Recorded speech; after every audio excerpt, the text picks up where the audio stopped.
What is up, everybody, and welcome back to this episode of Touchdown and Ties, the father-daughter sports podcast discussing football and everything else in between. I'm your co-host, Brianna, the daughter of this duo. What up, though, everybody? And I'm Keith, her dad, the other co-host. In today's episode, we are going to be discussing Week 8 of college football. But before we do, of course, as always, if you haven't already, please go ahead and follow us wherever you listen to podcasts. That way you get updated whenever we upload an episode. And of course, it also helps us out as well. All right, let's go ahead and get into it. All right, let's do it.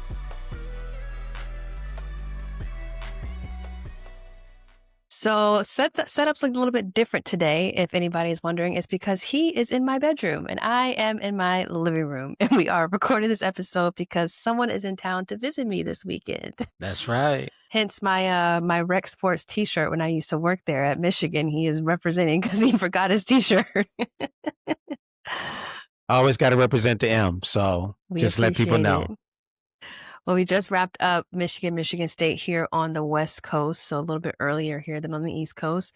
But we had a game of inches all over college football today. Vandy surviving Mizzou. Did you see that Hail Mary at the end of that game? I did. It was incredible. The guy he caught the ball, but he was just shy of the end zone. They had an opportunity there to tie the game or maybe even go for two and win the game at the end. Who knows what they would have decided to do. But, man, that had to be heartbreaking for those guys, man. They were that close to getting it into the end zone. Yeah. Another one, UNC. Dude, they went for the 2-point conversion, and he was like, what? Again, inches shy of the end zone from being able to win that game. Bill Belichick trying to get his first conference win as the head coach of North Carolina, and they almost had it. Virginia was ranked, I think, number 15, number 16 coming into this game, so it would have been a big victory for Carolina if they were able to do it, but they just came up just a little bit short. Yeah. Now they're 2-5, I think, for UNC. Yeah. So, yeah, they almost had it, but it didn't work out too well for them today. Yeah. And then these guys here, I mean, they were down big in the fourth quarter, 38-21, and they came back and beat Mississippi State. Yeah, I was pretty much thought that game was over with. I mean, they went into the fourth quarter down 17 points. They really hadn't looked good the whole game. And then all of a sudden you look up and they've scored 24 points in the fourth quarter to take the game into overtime and ultimately win it. Mm-hmm. Now, Arch Manning, who had his best game of his Texas career thus far, was knocked out of that game in overtime, and the backup came in and threw that 10-yard touchdown pass that ultimately won the game for him. So it was an incredible comeback for Texas, who needed that victory. The SEC is tough this year. You have 5 or 6 teams right there stacked together. They could not afford to lose another game, and they were able to come back and win a game that they were supposed to win anyway, or at least they were favored to win. Mm-hmm. So they kept their season alive. Yeah. I mean, we were watching the Ole Miss game earlier, and I was commenting to you about how 10 of the schools in the SEC are in the top 25 AP poll right now. Yeah, that's which incredible. Is ridiculous.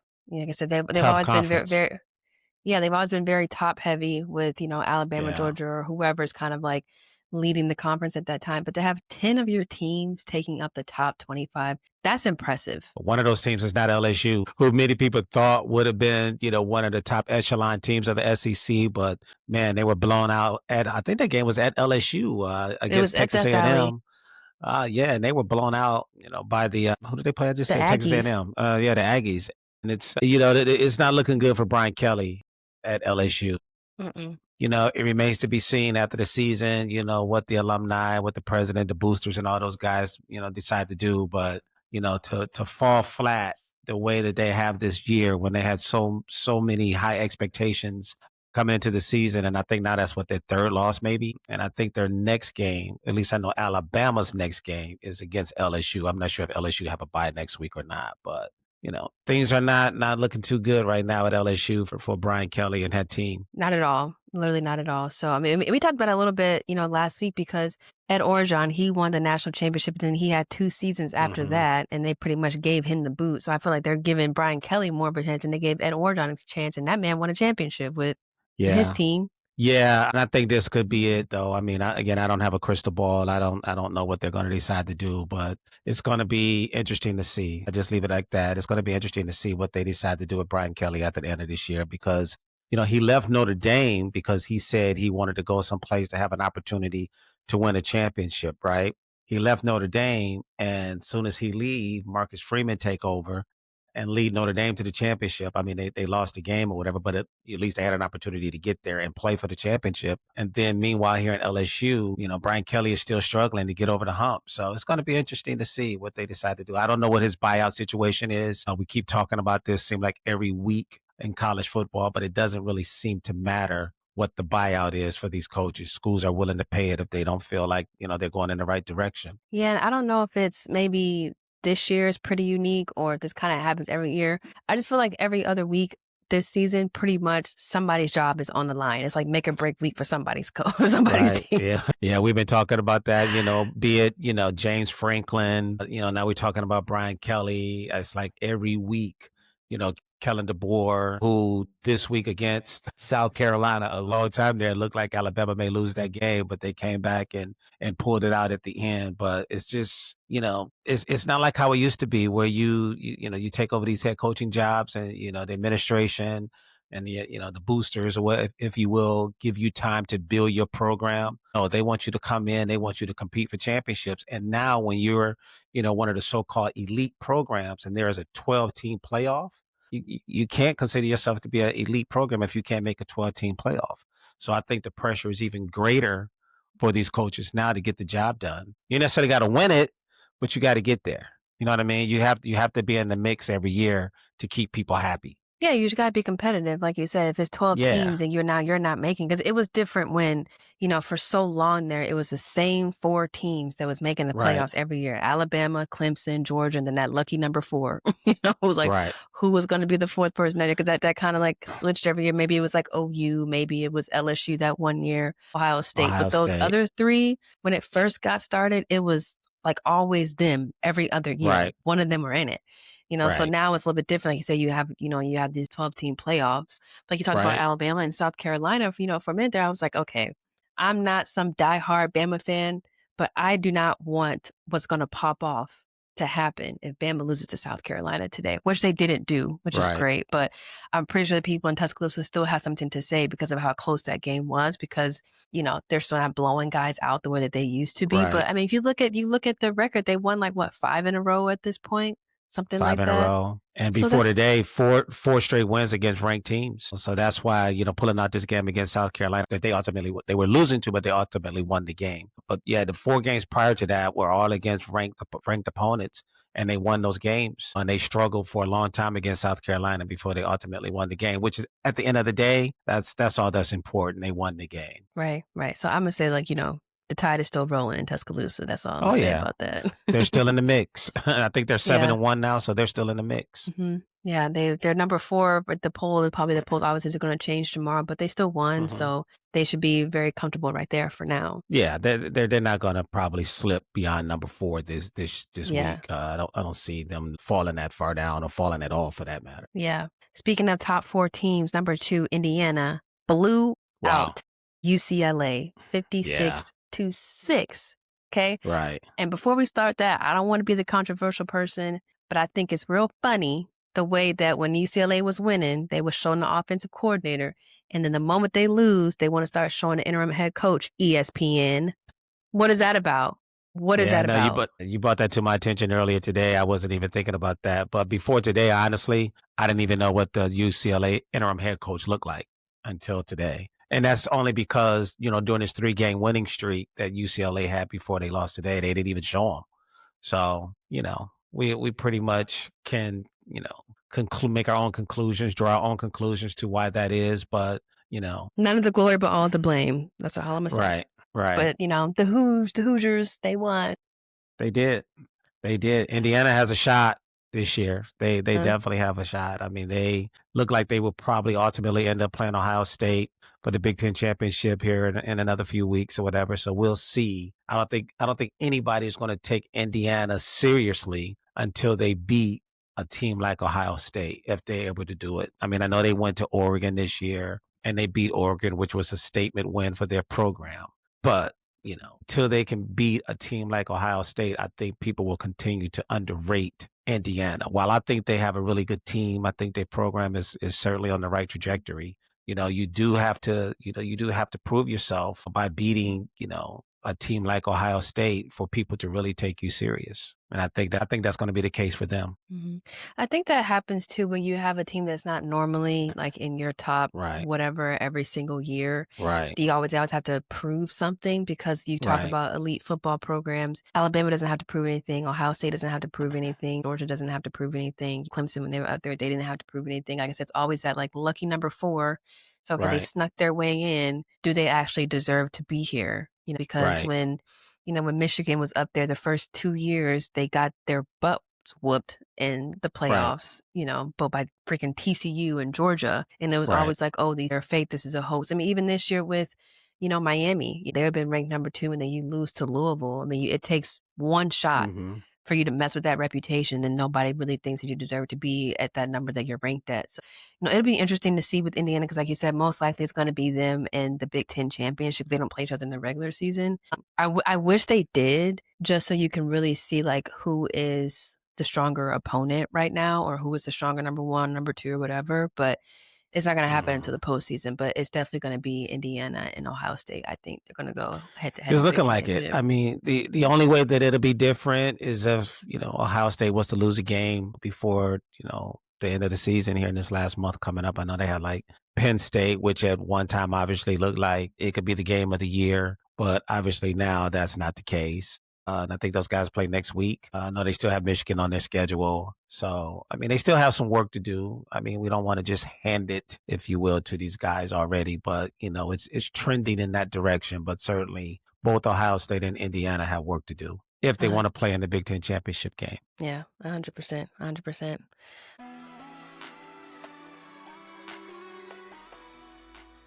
Well, speaking of the Big Ten, the biggest game for us this week was Michigan State. Michigan won the game. I, however, was not impressed by the win. Yeah, we've been saying that a lot. I mean, they've won 6 games this year. And I think that the Washington game may have been their best looking game so far, even though they only scored 24 points in that game. But they're winning games, but you're just not really that impressed. I mean, you certainly don't want to have to apologize for winning a game, right? But people do look at style points, if you will, and look at teams and go like, man, they're blowing people. Like Indiana, for instance, we just talked about them, the way they just blow people out. Michigan is barely getting by. Honestly, I mean, the defense is legit. I think Michigan's defense is legit, but the offense has still seemed like, I mean, I don't know if they just struggle or they just, at the very least, it's just boring. I mean, I'm trying to be nice about it because that's my team or whatever. But watching a Michigan game is very boring. I mean, because all they do is hand the ball off, run up the middle on first down, second down, run the ball up the middle, third down. Now the defense pretty much know they have you in a pass situation. And you can't pick up the blitz. They got lucky in that third quarter when, the referee called the offsides on the Michigan State player after they fumbled. The dude wasn't offside. Michigan got a break in that situation. And fortunately for them, they got that break and they went down and scored. But had they not gotten that break, the score was 10-7, I think it was at that time. And Michigan State would have had that ball with a lot of momentum on their side. It may have been a different game. So, I mean, it's just underwhelming, I guess is the word that I'm looking for to describe Michigan's football team this year. I'm just underwhelmed by them. I don't look at this team and think like, okay, man, this team has a chance to go to the playoffs and to win a playoff game and potentially, make a run in the playoffs. I don't look at this team like that. I mean, they win games against, teams that they're better than, but do I see them being able to get to the playoffs and beat, Indiana, if you will, or Ohio State or Alabama or Georgia or teams like that who will be in that playoff if Michigan was to make it? I just don't see it. I mean, I don't disagree. I mean, we were sitting here on the couch and you were just like, run up the middle, first down, boom. Run up the middle, second down, boom. And like you said, if we're sitting on the couch here and we know that, okay, third down, they're going to try to throw the ball. People who play the game, coaches who coach the game for years, obviously know what's going to happen next. Like you said, you made the comment, like, if it's not broke, don't fix it. But it's like, you got to do something. Like you said, I just find myself getting so easily distracted watching the games. I'm more entertained watching a team that I have no attachment to than I am watching Michigan because I just felt there's just something more that they could be doing. And like I said the other week when I made that point, it's like if Michigan's defense didn't keep them in the game, Michigan would get Yeah. blown out every single week because, like you said, you can do that against Michigan State. You can't do that against every team. And I know you made the Right. point too about complimentary football. At this Right. point, the offense is not doing nothing complimentary. It's all the defense. You know what I mean? You, It's a two-way street. Like I was saying. I mean, we were talking about like if I was a wide receiver, I wouldn't be going to Michigan because right. if I have bigger goals and aspirations of going to the NFL, that's going to affect my chances because I'm not really receiving any kind of play time. Because no offense to the running backs who are very good, but y'all just want to pass the ball off to them. You know, I mean, the Right. tight end's not really getting any action. The wide receivers are not getting any action. Only people that get action with Michigan is the quarterback who's mid, your running backs, and the defense. That's it. Yeah. That's it. Yeah, Michigan's style of play is reminiscent to what they had back in the 70s and 80s, where you just, ran the ball and played defense. That's all Michigan is doing now. I mean, they have like taken, offensive football back 40 years. They don't have any downfield action that they have implemented into their scheme. It's all just hand the ball off to the running back, get 3 yards, hand the ball second down, get another 3 yards, and hopefully we can pick it up on third down. And then occasionally we see, Justice Hayes and Jordan Marshall break long runs and get touchdowns or whatever. But you have to sit there and watch this, for 4 quarters until that happens. I mean, obviously it happened a little bit earlier in the game. Well, in the third quarter, I think is when Justice Hayes finally scored his touchdown. But it's just, Michigan State in that game just made a lot of mistakes. Aiden Childs fumbled that ball on their first possession. Michigan was able to convert that to a field goal. But I think overall in the game, Michigan State may have had like 12 or 13 penalties, that helped Michigan out a lot in that game. So it was just underwhelming. I mean, they won the game. I'm happy that they won the game. Again, you're not going to apologize for winning the game, but I'm not walking away from today's game thinking like that team can beat Ohio State in November. I'm not walking away thinking that. It could happen, but I'm not convinced of it just by what I've seen so far. I'm just not convinced of it. Yeah, like you said, we talked about that last week. Like the way that they performed pretty much on both sides of the ball, the offense and the defense against Washington, that was the best that Michigan has played. Which I'm surprised that they wouldn't try to play like that against Michigan State. I know that you don't really need to do that against no offense to your opponents, but I also feel like it's a good opportunity for you to get reps so you can still continue to practice and work on your game plan and things like that. So when you get to these other teams, like the first or second time you're doing this again, because I mean, Ohio State is better than all of these teams. And if they do make the playoffs, Right. obviously those teams are really good too. But like I said, it just doesn't matter who they play. Like you said, even when we had JJ and Blake Corum and Donovan Edwards, all they really did was run the ball. You just had somebody that could run the ball, and they had all these trick plays, so it just made it exciting. But it doesn't matter what down it is, Michigan is going to run the ball. It could be 3rd and 14 after you just lost 10 yards for a Right. holding penalty and you're going to run the ball. Like that just blows my mind. There's no risk taking. Bump the excitement. Like who cares about it being excited? It's just like overly conservative and you don't take chances when you're trying to win the Right. game. It's like everybody in that stadium knows what it is that you're going to do. Yeah, yeah. Michigan play. It's like they play the whole game not to lose. It's like there's no creativity.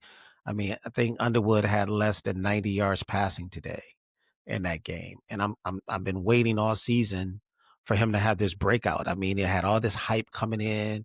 I'm the best freshman you ever seen uh, play or whatever. But okay, they paying this guy a lot of money. There's all this hype surrounding him. Okay, he must be about something, but I just haven't seen it. I just really haven't seen anything that make you go, wow, okay, they have something here. I mean, now I don't know if it's his ability or if it's the coaching that's holding him back. But the one thing that I will say is that these coaches see him in practice every day. I don't see him in practice every day. So are they calling the game based on his ability? Because they feel like this is all he can do? Or are they just really just being conservative and thinking like, okay, we have 2 really good running backs behind them, give them the ball, and then we play defense. I don't know which one it is, but you would think that you paid this guy all this money to come in. You got him to flip from LSU, paid him all this money, and are you holding him back, or is this all he can do? I mean, it's a question that I don't have the answer to, but it's frustrating watching it because it's like it doesn't matter the down, doesn't matter the distance, doesn't matter the situation. All they do is just seem to run the freaking ball all the time. I think in this game they had about 50 run plays close to it and maybe 15 or 20 passes in the game. They won the game, so I guess that's all that count, but my goodness, it's hard to watch. It is hard to watch. Like you said, then when they do pass the ball, it's either incomplete or they drop it. Yeah. Yeah, Samaj Morgan, I don't know. I mean, he drops a lot of passes. He does drop a lot of passes. I hate to call the kid out or whatever, but he dropped a lot of balls that's thrown to him. I mean, but then you've been on the team too long. It'd be different if you Mhm. were a freshman. I mean, you were on those championship winning teams. So, Right. but maybe because they passed the ball off so much, he ain't getting no practice catching the ball. I don't know. Again, it Yeah, could be yeah. coaching. Maybe he just lose focus or something. Oh, they threw me the ball. And He- I happen to think Michigan have good wide receivers. I think Andrew Marsh is pretty good. I think McCauley is pretty good. I think the tight end Klein is pretty good, but they just don't get the ball thrown to them a lot. No, not at all. I mean, at this point, it just feels like every week is kind of like a broken record. We say the same thing about the team every week because they do the same thing every week. I mean, Right, last week was pretty much the only new thing that we could talk about because they look different because they produce different things on the field. They ran different plays, but it's just like the play calling is just horrible. I know they have a young team, but like right. that's not an excuse for other schools that have a lot of freshmen or redshirt freshmen or whoever that are Yeah, playing and they're utilizing the talent that they have. And like my fear is that, the few guys that you just mentioned that we do have, McCulley, Marsh, those guys is like if they are really good, but they feel like they're not being utilized the way they want to, then they're gonna leave. right, And then where's the team gonna be? I get in NIL, everything is different, all that kind of stuff, but it's like don't have this talent and then not help to produce and grow this talent because again, if these guys have aspirations to go to the NFL and they don't feel like they're being developed and getting the play time or the exposure that they need to build their skills and to get better for the next level, they're probably gonna leave. yeah. Bump the They gotta money go at somewhere. NIL like somebody else is gonna pay them. Right. That's really what it comes down to. So Yeah, that's just my biggest fear. Like I said, you have these wide receivers, but you don't use them. Like I mentioned earlier, it's like if I was a wide receiver, I wouldn't go to Michigan. You said if I was a defensive guy, I would go to Michigan because that's gonna help me. You gotta look at stuff like that. yeah. You're gonna get a lot of opportunities if you're a running back, if you're an offensive lineman, and if you play defense. You're gonna get a lot of opportunities at Michigan because that's their scheme, that's their style. But if you play on the outside, maybe not so much because you're not going to get a lot of opportunities. Not going to get a lot of opportunities. So I mean, hopefully, a guy like Marsh doesn't leave. I think McCauley was a transfer from maybe Indiana somewhere. Doesn't mean that he couldn't transfer again. I don't know how much eligibility he has left, but hopefully these guys will not leave. They will stick and stay, and Michigan will develop some type of scheme to get these guys more involved because you have the running game. That's for certain. Justice Hayes and Jordan Marshall are a good duo in the backfield. But now you just need to implement a little bit more passing down the field, man. I mean, it would really open up things a little bit more for them. So, they're not fighting for every yard. But again, I mean, you can get away with that when you play against lesser opponents. But when you play against the upper echelon teams that can match you physically up front, like they did when they played Oklahoma, like they did when they went out to USC and played those guys, it's going to be tough to win those type of games. You're going to have to be able to, you can't win too many games when you pass for less than 100 yards in college football. Just can't do it. Just can't do it. I don't see them being able to, beat Ohio State and they throw the ball for 90 yards. It could happen, There but I there's just no don't see there's it. no way. Yeah. There's Yeah. there's no way. But I mean, we talked about looking at their schedule for the rest of the season. They said with the way they've been playing, you would hope that these would be guaranteed games for them to win, but that's not necessarily the case with the way that their offense and everybody has been playing. Yeah. All the games will be tough. I think they have Purdue next. Then I think there's a bye in there somewhere. Then they play Northwestern, Maryland, and Ohio State. I think is how their last four games shape up. But we'll see. They probably are good enough to beat a Purdue. Northwestern is having a pretty good season so far. Maryland is going to be a tough game. Ohio State is going to be a tough game. So we'll see. They became bowl eligible. So there is that. They will at least go to a bowl game this year. The only bowl that I care about is Super Bowl, and that is not in college football. So that means nothing to me. We need to begin to the national championship, or at least competing for one. And I don't know when the next time Michigan's going to be able to do that. So we'll see. Right. We'll see. We'll see. All right. That's all I got here for this week. You got anything else you want to add? Nope. It was, another exciting week in college football. Like you said, we had several games that were decided by inches. So now we turn our attention to the NFL. My favorite time of the week, Sunday, Monday, Mm-hmm. and Thursday. I said that backwards, but Thursday, Sunday, and Monday. My favorite Right. time of the week. Right. No offense, Saturday, but when your team is kind of it makes Saturdays less. I'm going to still watch it. I'm going to still support it. I'm not a bandwagon, obviously, but No. I'm annoyed. No, I'm just gonna give it to you straight. I mean, it's if the team is mid, then we're gonna talk about them. I mean, we're not gonna just be homers all the time. I mean, we're just gonna give it to you straight, man. And right now, that's just how we see it. Michigan is just okay. Yep. There's nothing spectacular Yeah. about Michigan. They're okay. They winning games, that's good, but they're just okay. Just okay is not always okay, but I guess we'll take it. We'll take it. It's better than a loss. A win is better than a loss, so we'll take it. For sure, for sure. All right, let's go ahead and wrap this up here. Thank you guys so much for tuning into this episode of Touchdown and Ties. We hope you guys enjoyed it. If you're not already following us wherever you listen to podcasts, please go ahead and do that. That way you get updated whenever we upload an episode. And of course, it also helps us out as well. All right, thank you guys so much for tuning in, and we'll catch you on the next one. All right, guys, thanks for watching. Stay here till we get back.